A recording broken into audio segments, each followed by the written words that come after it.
Yo, what's up mga idol? So dito na naman tayo sa bubong, sa trending natin bubong. Ayan.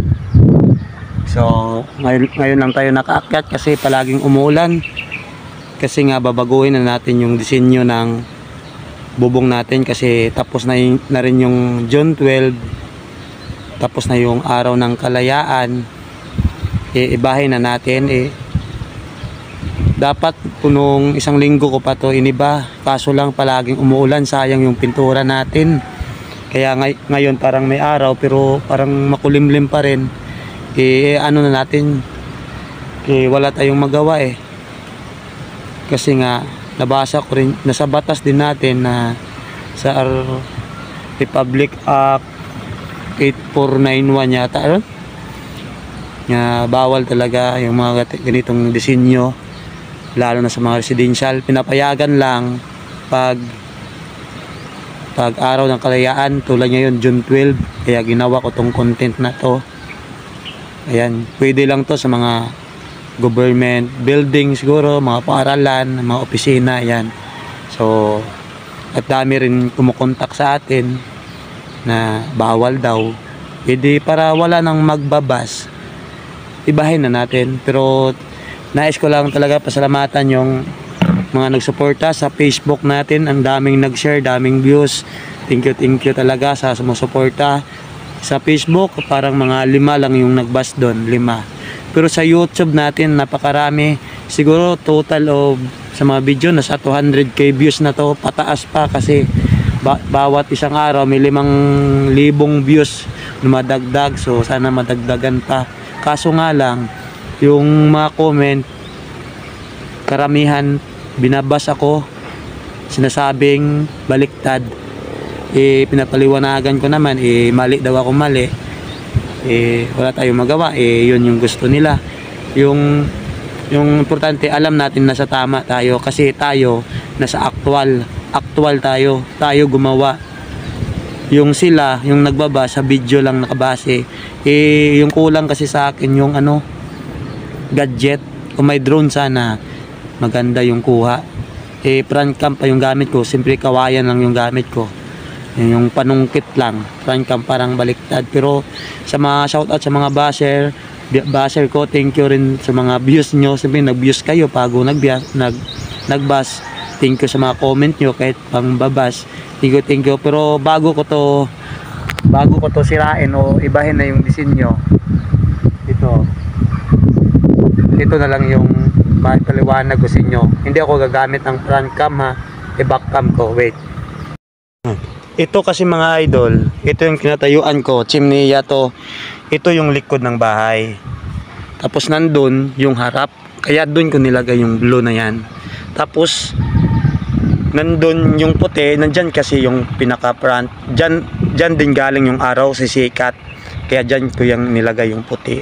Kasi dito nasa likod na to, dulo na to, pabundok na. O diba? Yung sinasabi nyong baliktad. Hindi, kung doon ka siguro tumayo, bawa doon ka sa bubong na yun, tumayo mag-video, siyempre pula talaga yun nasa taas. Kung dito ka naman, blue naman, depende naman sa posisyon yan. O diba? Kaya nga, yung sinasabi nyo, puro na lang baliktad. Baka baliktad yung mga mata nyo. Ayaw nyo namang maniwala sa akin, so okay lang yan.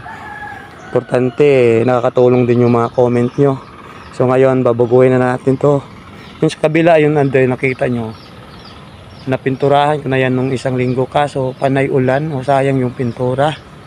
O diba? Ngayon ito, kukunin ko din yung mga star na yan, maging puro pula, tsaka ito. So okay lang, sayang sana yung effort natin dito, kaso may batas tayong sinusunod.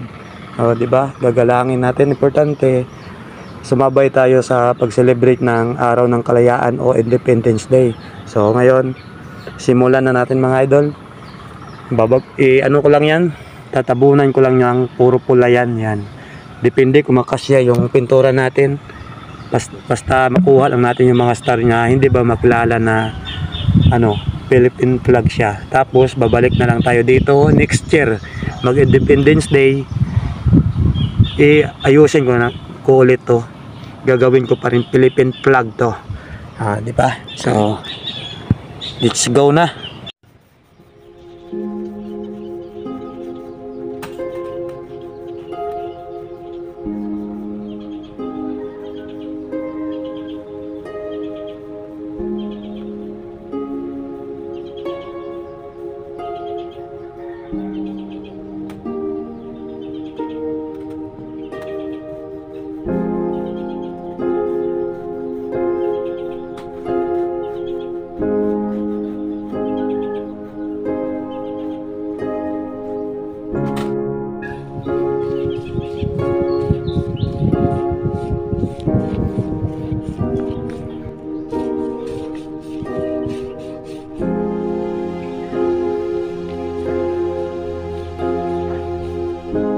So ayan na mga idol, na erase na natin, medyo manipis lang muna yung pintura natin kasi tinitipid.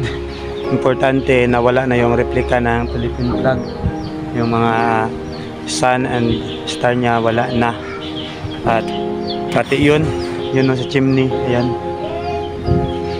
So sayang talaga, no, pero wala tayong magawa, may batas tayo pero importante nagawa natin, no, sa araw mismo ng kalayaan yan. Diyan natin ipakita na mahal natin yung sariling atin, yung sarili nating bansa. Proud to be Filipino. So sa lahat na sumuporta, thank you talaga. Sa mga followers ko sa Facebook, thank you sa mga suporta sa YouTube ko. So sana sa mga followers ko pala sa Facebook, sana masubaybayan din ninyo ako sa YouTube. Paki-follow nyo pa, paki-subscribe nyo na lang ako sa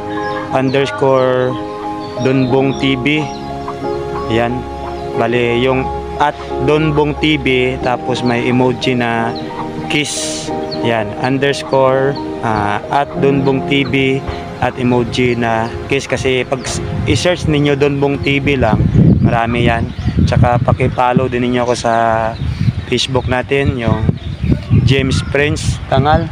So thank you sa mga basher ko, thank you din sa inyo lahat-lahat. Ayan, masaya na kayo kasi ito na, wala na.